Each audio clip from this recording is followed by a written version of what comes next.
Hello guys, তো এখন বাজে 1:40। তো আমরা এখন খাওয়া দাওয়া করার পরে একটা নতুন সাইডে আইছি। দেখো এখানে পাথর আছে, এটাকে তান্দুর বলে। তো এখানে দেখো, আর এখানে কাম করা হয়েছে সকালে। দেখো এখানে এগুলা আজকে সকালে কাজ করা হয়েছে। তো পিছনে আরো আছে, তোমাদেরকে দেখাই আছে। আর এগুলা মেশিন যে দেখাই দিয়েছে, এটা আলাদা ইলেকট্রিশিয়ানের বস্তু, এগুলো সমস্যা না। তো এই সাইডটা ভালোই বড় আছে, 3-4 দিন কাম হবো। এখানে দেখো, এটাকে এটাকে কট্টা বলে। দেখো, আর এখানকার কুয়া দেখাই তোমাদেরকে।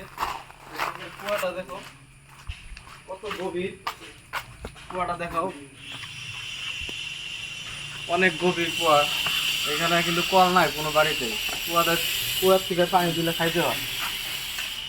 আর এগুলা হচ্ছে কেরালা ইটা, এগুলা দিয়ে এই ঘরগুলা বানাইছে। একটা করে ইটা কিন্তু অনেক ওজন। তো দেখা হচ্ছে আর একটা নতুন ভিডিওতে। চ্যানেলটা সবাই সাবস্ক্রাইব করবা, ভিডিও লাইক শেয়ার কমেন্ট করবা। তো ধন্যবাদ।